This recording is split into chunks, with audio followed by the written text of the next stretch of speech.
Professor Pete here. This video we're going to talk about cinematography. What is cinematography? It is the art of photography and camera work in filmmaking. Now this is going to be really important when we go to storyboarding, so I'm going to show you a bunch of examples which I think are the keys to good cinematography and a little bit of extra stuff on top. First off is composition. Then we have subject matter, lighting, and perspective. Let's look at the rule of thirds. This is pretty normal stuff, I think. Here's the rule of thirds.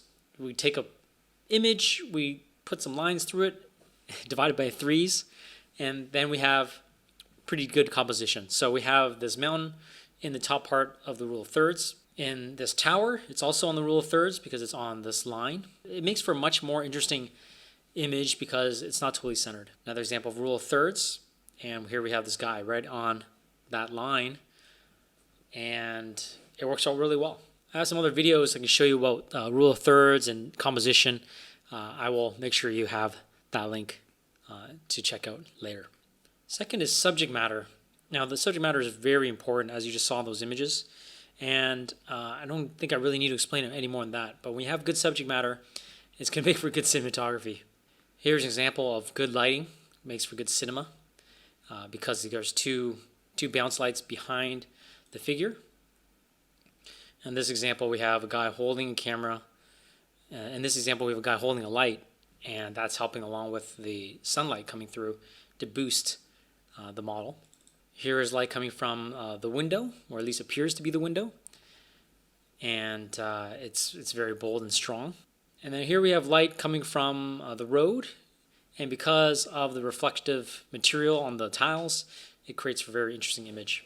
And I think this one's also really works really nice, partly because of the time of day. So this is the golden hour, 1 hour before sunset, and this golden light makes for a very, very warm tone and feeling, makes this a good image. You notice too there's a little bit of a lens flare and, along her hair, and then also in the trees. You can add that in, and that makes it very interesting to look at. Then finally, we have perspective. And so here is, pretty basic, but the perspective here pushing through makes for an interesting image. This is from eye level. We take that perspective and we push up, and now we're looking up at the door and door handles. Makes for a very interesting image compositionally. When we shoot low, this is also a nice way to indicate, who the viewer is. In this case, it could be like a dog or a child looking, and their perspective changes the way we perceive something. So this is very useful in storytelling. And then looking up, this monumental building is the hero, if we could say a character, heroic character, and looking up is always a good way to then see the clouds as well. So in a nutshell, those are just some things briefly that I wanted to share in terms of cinematography. To break it down in narrative form, we have the long shot, establishing the location, place, context of the story to the characters. Medium shot shows the actions, interaction between two characters, for example. Close-up shots, specific detail, hiding the emotion of a scene, or to show the eyes and facial features of the character. That's a close-up shot. Of course, you have the extreme close-up. Maybe there's like a little ticking time bomb and there's a little clock. Then that is an extreme close-up. And we're going to look at some examples. At the same time, we got to think about camera movement. So the idea of zooming and panning, this makes for an interesting sequence. When I was studying cinematography for myself for one of my music videos, I went ahead and started looking at lots of K-pop videos. And if you notice here, these cameras are constantly moving. All right? It makes for an interesting image, and also the variety of shots. So we see close-ups, we have camera pulling out, we have a pan, and notice again how quickly these shots are happening, roughly every second or so. So in this music video that I created called Dance Universe, you can see that I start off with a long shot. Almost all short films start with a long shot. I quickly transition to a close-up of the console, and then now the reaction of the character, then back to a long shot. The plane crashes, and we are with a long shot with the pan up, and to reveal the character. She's okay, but not her ship. See that there's a slight zoom in, and now we're behind the character as we're seeing her perspective of this crazy alien and her reaction. So now we start seeing some medium shots, right, from the waist up as they interact with each other, because we need to get those details of their reaction.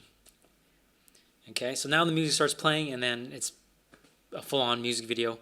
Towards the end, there's a lot of cuts to match the tempo of the music. So that film is called Dance Universe. You could check that out on YouTube.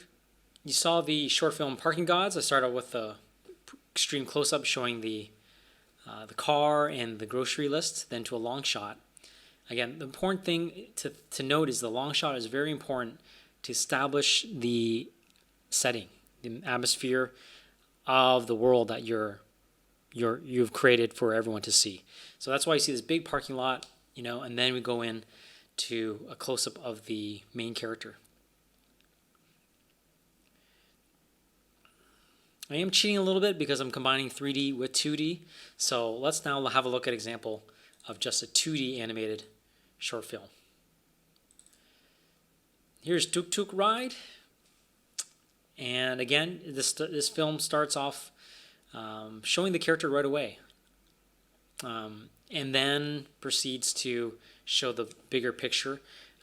There is a long shot in the sense that we see it on the second shot, and long shots are usually about 3 seconds, and then that's that. As we see the character appearing again, with the camera panning down, it's again ideal to show the reaction of the character before the character starts going. Notice too the perspective, right? We always get the corner of the character's head and the hair, and that also helps to bring us into this world of the character. So that's it. That's all I really wanted to share with you. I just wanted you to see the way that you are thinking cinematography-wise. How are you wanting to visualize your story after converting it from words now to visuals? How are you going to pull this off? And so I'm just showing you a couple examples.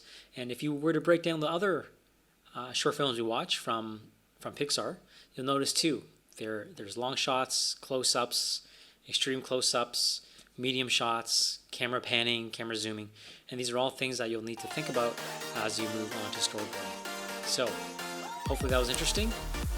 Not too long. See you in the next video. Professor Pete is out.